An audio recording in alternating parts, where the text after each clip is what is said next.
One of the problems that happens in Kolkata, especially, there's a lot of cross cultural exchanges between West Bengal and Bangladesh. Artists from Tollywood and singers and songwriters and film stars, filmmakers, they go to Bangladesh and vice versa. If you're observing sitting in Dhaka or sitting in Kolkata, you feel that everything's very honky dory. We are singing similar songs, we are participating in each other's cinema. There are also places in Dhaka, places like Gulshan 1, Gulshan 2, Dhanmondi, which are these very sanitized spaces. You will come across very liberal talk there. But what we mistake, especially from elite Kolkata, beneath that beneath that bubble, there is a bigger reality which is being missed. And this sense of othering is hugely there. There is a toning down of your religiosity, which you can't express forthright.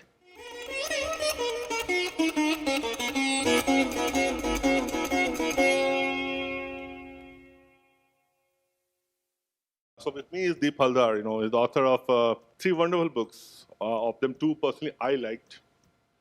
That doesn't mean that second was a bad book, but I personally liked the first and third book. Which is first one was a book on a massacre of people who came from Bangladesh in Marij-Jhapi. It's an oral history and one of the best books I read on the subject. And this book, Being Hindu in Bangladesh, is amazing book. And I'll personally tell you that I see a lot of young audience here in college. Please do read this book. This book is, because I have also reviewed the book, so I know this book is not just to know about the history of or the condition of people, Hindus in Bangladesh, but also how you should write or tell such stories, such difficult stories in a very simple, unpretentious way, unassuming way. So I'm glad you're here, Deep. It's wonderful Thank you, to Utpal. be here. My second guest is Mr. Devdutt Maji, and who is president of Singha Vahini, and has done wonderful work for the uplift of Hindu society, especially in frontline states like Bengal and Assam, I'm told. So good to have you here. I'll start with you, Deep. Since the title of your book is Being Hindu in Bangladesh, so the question obvious, what is being a Hindu in Bangladesh? How you explain that? Can you tell us about that? I think it's a layered question, and the answer will have to be in layers. It depends on who you are as a Hindu in Bangladesh. For instance, if you are a top rung military officer, then your experience as a Hindu in Bangladesh will be very different from, say, a sharecropper in a Bangladeshi village, right? If the garment sector in Bangladesh is talked about a lot, so suppose you are one of the main guys in the garment sector in Bangladesh and you happen to be a Hindu, your prism will be very different from perhaps the prism of somebody who's a riot survivor. Having said that, what I experienced about Hindus in Bangladesh in the roughly 2 years that I have been researching this book and writing this book, and I keep going there, is that there is a toning down of the Hindu identity, uh, you know, and Hindus are as integral to the idea of Bangladesh as Muslims are, because Bangladesh, we have to remember, happened because it did not want to be East Pakistan anymore. So the idea of Bangladesh came from love for language, love for culture over, identifying oneself with one particular religion. So in that matrix, Hindu-ness is as important as being Muslim. In fact, if you go to the VIP lounge of this visa office, Bangladesh visa office in Calcutta, Salt Lake, you will see that there is a quote of Sheikh Mujib, the founding father of Bangladesh, which says that this country does not belong to Hindus, this country does not belong to Muslims, this country belongs to anybody who thinks of himself or herself as a Bangladeshi. But I think that idea now is threatened to quite a large degree. So, like I was saying, that being Hindu in Bangladesh, it depends who you are. if you're privileged, and there are a lot of privileged Hindus in Bangladesh, if you're not privileged, it's something else. There may be a sort of, you might have been scarred by something that you saw happening around you, like the 2021 riots, anti-Hindu riots that happened across Bangladesh.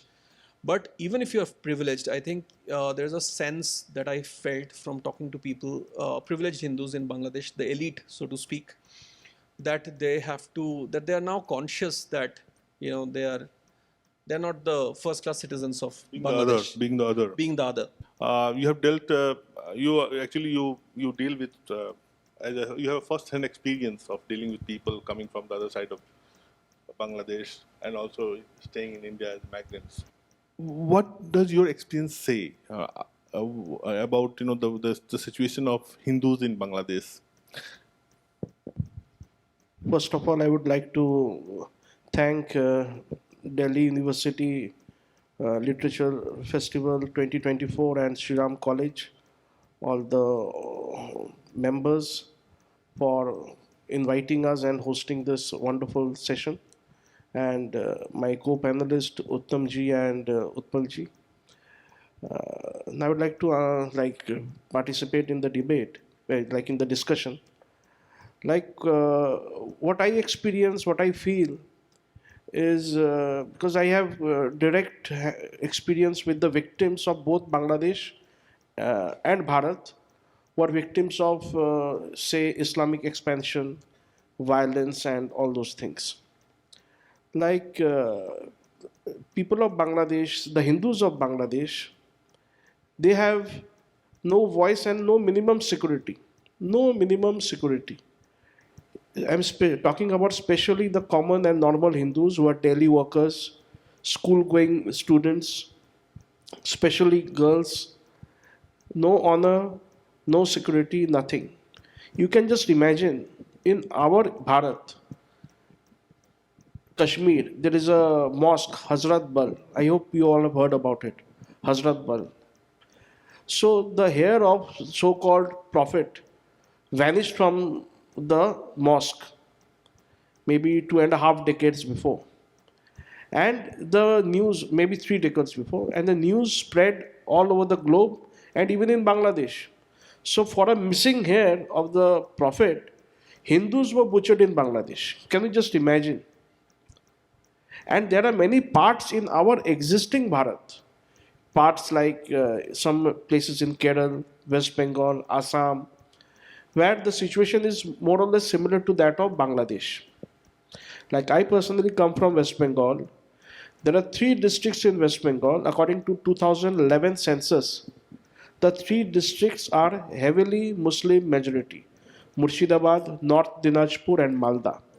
And there are several blocks, subdivisions, apart from these 3 districts, which are also heavily Muslim populated. There are thousands of villages in present West Bengal where Hindus are minority. So we all, I am very fortunate to be, talking in front of such learned young audience. You please have to understand why Bangladesh and erstwhile East Pakistan and West Pakistan happened. Those places of the then Bharat were heavily, Hindus were heavily outnumbered. And that's why those parts of the country, of our Bharat, went away from us. And similar things are still waiting in several districts of Bharat, hundreds of districts of Bharat. And we must all be very much, alert and aware. If you are really loving our culture and our nation, our country, we must all think over it, and we must do the minimum we can do as Indians, as Bharatiyas. Because those parts which we are discussing today, Bangladesh, East Pakistan, or today's Pakistan, they all were once a part of our beloved country. The citizens there, once, they all were our co-citizens. But now, just because they are following a different path or a different religion, they consider us to be their enemies. We may be frontline seculars, but they are not. So it is our duty to enlighten our society, our forthcoming generation about the risk and threat that may occur if our population, our numbers comes down, like that which had happened in Bangladesh, Pakistan, East Pakistan, and even in Afghanistan. Just before this session, I was talking to Deep, and he told me very interesting thing about Bangladesh while he was there. He said, you can't call water jol. Jol is the Bangla term for water. You have to call it pani. Pani is a Arabic word. Urdu word, sorry, Urdu word, and now we call it in Hindi also, use it in Hindi, but it's an ordinary Urdu word. So in Bengal, Bangladesh, the term for water is pani, and what I always assumed was that culture and language are the most intense aspect of our culture, our life. And we change our religion, but our language still remains. Like Bengalis, maybe Hindus or Muslims, they still talk in Bangla mostly. So this was kind of a very alarming aspect for me when you said about that part. Can you tell us more about that while your journey in Bangladesh, what you saw, and the aspect of othering? This is kind of that. You are dividing humanity into two parts. Us and them.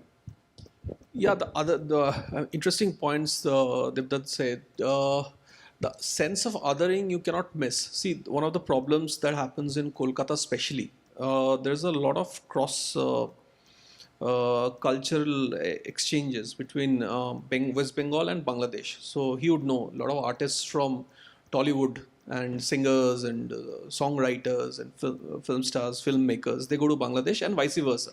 Some of them from Bangladesh come to West Bengal and they sort of they collaborate on music albums and films and all that. So you get a sense that if you're observing sitting in Dhaka or sitting in Kolkata, you feel that everything's very honky dory. We are singing similar songs, we are participating in each other's cinema. There are also places in Dhaka, places like Gulshan 1, Gulshan 2, Dhanmondi, which are these very sanitized spaces. So, and there is I would say that there is a sort of syncretism that still exists there. So you will see very liberal, you will come across very liberal talk there, But what we mistake, especially from elite Kolkata, about Bangladesh is that beneath that, not beyond, beneath that beneath that bubble, there is a bigger reality which is being missed. And this sense of othering is hugely there. And it is so much there that like I told you, that there are of course privileged Hindus in Bangladesh, and there are quite a few. In fact, there are the election that just happened in January. I think there are 12 MPs. But I have spoken to Hindus on the ground, and they said, none of the Hindu MPs in the Sheikh Hasina parliaments actually speak for us. They are just MPs, but they don't speak for the community. So there is a toning down of your religiosity, which you can't express forthright. Okay, which is they've talked about people who are direct victims, like when riots happened. I'm not talking about them. I mean, that's a whole different story. What happened when riots take place? I'm saying even for the privileged even for the privileged Hindu in Bangladesh, you consciously don't put on the table your Hinduness. And that's a big problem, because you might be a government officer, you might be a military officer, you might be a police officer, but you are not a proud Hindu. And proud Hindu necessarily doesn't have to be at the expense of any other faith.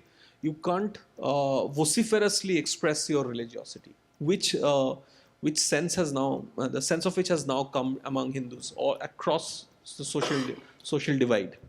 Deep, I'll just ask something similar there. Like we had seen in the past across globe, in US, in other countries also, like Hindu leaders will publicly distance themselves from being Hindu or from Hinduness. Yeah. Now, off late, we see a kind of thing where, in America, like there is this presidential candidate who now is voted out. I forget his name. He is there. Rishi Sunak is there. Now they are not apologetic about their roots. They are coming out and saying, yes, we are Hindu. Why in Bangladesh that sense is still not there? Why the sense of inferiority is still persists there? You know, the Bangladesh constitution is an interesting one. It, on the one hand, it says that Islam is the state religion, but along with that, there is also a talk of secularism. And secularism is one of the stated aims of the Sheikh Hasina government, which is now in power for 15 years and counting. But you cannot miss the fact that, and I get sort of from the right, from my friends in the right, I get a lot of, sometimes they say that, you're being too hopeful. But you cannot miss the fact that there's been a sharp decline in the Hindu population in Bangladesh. It is now, I think, at 7.9%. So I mean, in the days of data journalism, for instance, this cannot be overlooked. Where are the Hindus in Bangladesh vanishing? There's a Dhaka University professor, Muslim professor, Professor Barkat, who has written an article, and I have quoted that from that article in my book. You might have seen it, and it's talked about often in Bangladesh when they bring up the Hindu question, that 30 years from now, there will be no Hindu left in Bangladesh. So I think now almost every Hindu in Bangladesh is aware of the fact that it's a clear and present danger. So I think the last thing they want to do is put forth their identity strongly on the table. I think they somehow want to keep harping that they're Bangladeshis, not Hindu Bangladeshis. I'll take that same question to Maji and Malas, that if the danger is so clear and categorical in front of everyone, why the western part of the same culture, West Bengal, and the Bhadurlok there and everyone, political party, they live in their own la la land as if everything good. In fact, they don't talk about it. And it's not like Mamta Banerjee phenomena. I must tell you, like his book in Mari Japi talked about that. No one talked about for 3 decades. So this has been there since the time of independence. As a person who work on ground, as someone who is affiliated with politics, also political party, how you see this phenomena of completely being indifferent to the plight of their own co-religionist, someone who shares the same culture, just across the border? First of all, I will just like to add my, like you told about Jal, water, and what the Muslims in Bangladesh, they insist the Hindus in saying pani. I'm taking another point here, like Ram Janmabhoomi, Babri Masjid. It was a place for Ram Janmabhoomi, and they built the masjid on it. So for decades, for centuries, it became Babri Masjid. Similarly, pani is also not their word. Pana, we do jal pan, hai na? So pani comes from pan of like jal or any juice or something like that. So they have stolen that also. From pana, they made it pani, and they are saying that is their word. Actually, it is also coming from our Sanskrit. So what I think is, even biryani, it is said to be an Islamic dish or Arabian dish. You won't get those spices there in Middle East. Even the rices and all are not there. So how can they make biryani? In Sanskrit, there is polanno, right, Dada? It's a mixture of various spices, rice and meat. So now they have made it biryani is to be their dish. Now coming to this, like the politicians in West Bengal, although now I am also a politician, so-called. That's why the question. Yeah, but when we have seen for the last 30, 40 years, last 10 years, 11 years, it is Mamta Banerjee's rule, TMC. And before that, 34 years, the communists have ruled Bengal. And most of the rulers, communist rulers, they came from East Pakistan. And coming from East Pakistan, they were totally committed to their communism, not to their faith or not to their own people. They were committed to their communist ideology. And they betrayed their generations, their folks who were left there in East Pakistan. They were left to die. And to escape from the violence of jihad, Buddhadev Bhattacharya, Jyoti Basu, all came here. and they all accepted and all followed communism, but their co-communist, be it Muslim or even Harkishanjit Singh Surjit, he was a senior Politburo member. Although he was a communist, he used to practice his religion. The Muslim in Communist Party, they practice their religion. But the Hindus who came from Bangladesh, I don't know what factor worked. They were totally committed to communism rather than their faith or their own people. They were left to die. Even the wonderful book written by Deepda, there it is mentioned, the incident of Marik Jhape, and it took place during the left rule. And the sad part is most members of even the ruling TMC, even they are blind towards the atrocities those are happening on the Hindus of today's Bangladesh. Even such atrocities are happening in West Bengal also. You can just Google and see 2010 during the CPM rules, 6th, 7th, 8th September, there was a huge riot in Deganga, Basirat district. Malda, Kaliachok. Kamlesh Tiwari in Uttar Pradesh issued a leaflet, circulated a leaflet. For their riots took place in Malda, where police stations were torched down, police officers were brutally beaten, Hindus' property was looted and torched, and the list keeps on coming. Canning riot, Uluberia riots, Basirat riots, so many riots, and one-sided riots. Not that both communities are fighting. Most of these are small-scale genocides, and most politicians are mute to all these things that are happening. Deep, I'll take this question further with you. I remember I was there in the your book launch at FCC, and on a similar question, Sanjeev Sanyal said that the reason why people or the ruling party or the rulers or even Bhadralok of the West Bengal don't talk about the atrocities or problem of because they were collaborators. That was the term he used. What do you have to say about that? And can you explain? You remember not too long ago we shared the same newsroom and we were on different sides of the ideological debate. I would say, I mean, Sanjeev, of course, comes with his own understanding of history, and he's a fantastic writer and economist and all of that. I can tell you from from where I see things. We did Mail Today together, and then you stayed back in Delhi while I went to Bhopal. That was the first time in my journalistic career, and also in my lived experience, had I gone to a place which was out of my bubble, So, and it made me look at India from a very different light. I had only stayed in Kolkata and South Kolkata, Delhi, South Bombay. So I have stayed in very sanitized spaces. I think so it's only when I went to Bhopal that I started viewing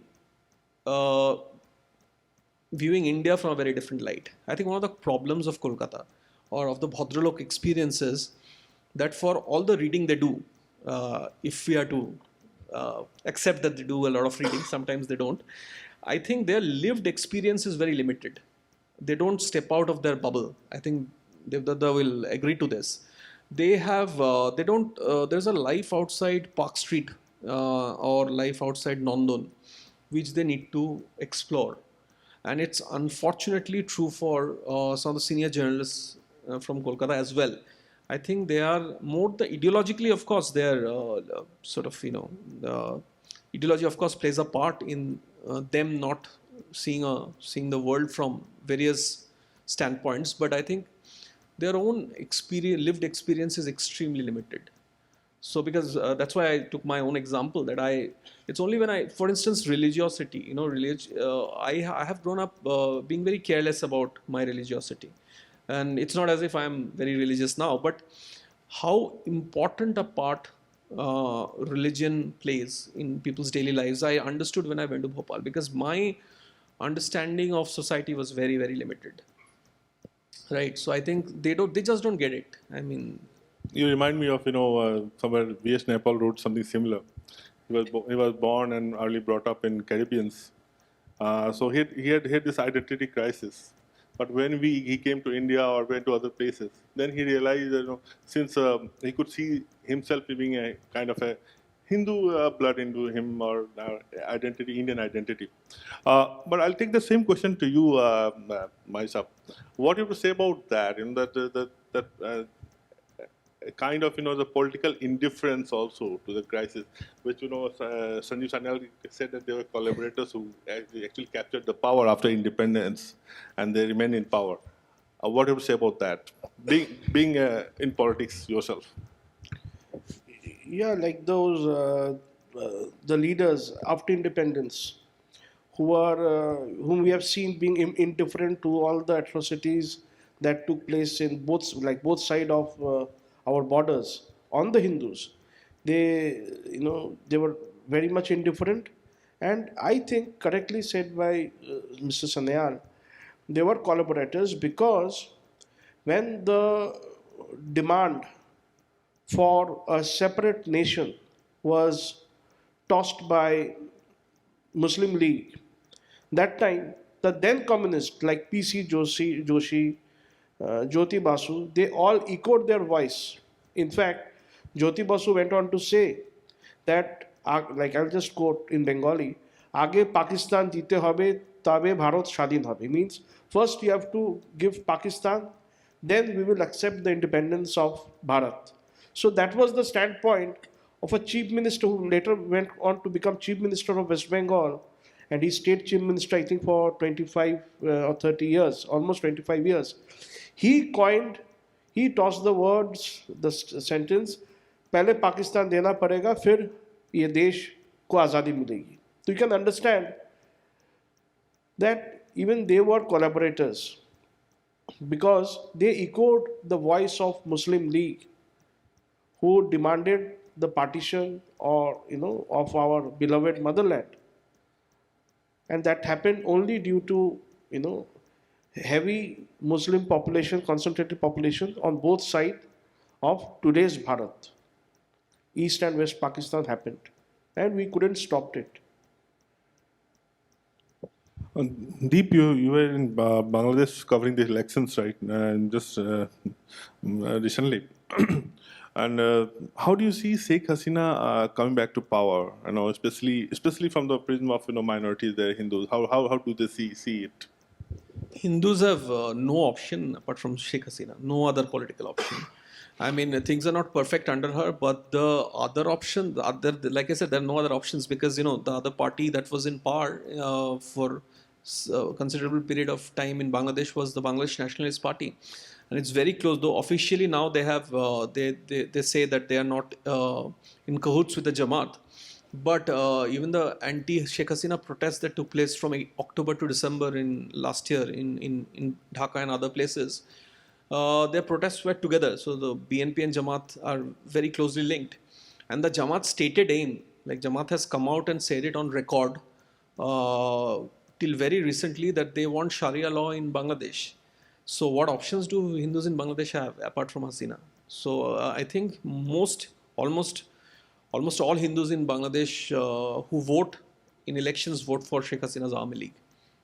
I remember, talking to the co-author of your book, Abhishek Vishwas, when it was launched, and he told me something which was very alarmist. He said, that Hindus see Sheikh Hasina as the only hope. If she doesn't come to power, maybe it's over for them. Are things as bad? Yeah, on this point, there is no way of dilly-dallying around this issue. They feel, if not Hasina, I'll tell you that there is a lot of anti-incumbency against Hasina. 15 years in power, you can understand. Something very interesting was said to me by a friend of mine, a Hindu friend of mine who works in Dhaka. He's in a multinational company and he has a very high, he's in a top post. So he has, of course, Muslim colleagues from Dhaka who come to his house to party. So that just before elections, almost all my Muslim colleagues who are Bangladeshis said that we don't want Hasina back. But my house help, who's a Hindu, told me that it has to be Hasina or else I'll have to come back with you to India. So I think there is, for the Hindu in Bangladesh, Sheikh Hasina is the only hope. However imperfect the situation might be on the ground, I don't think they have any other political option for now. It's quite a terrifying scenario, and I hope listeners and people do understand what's happening there. So how can we counter this?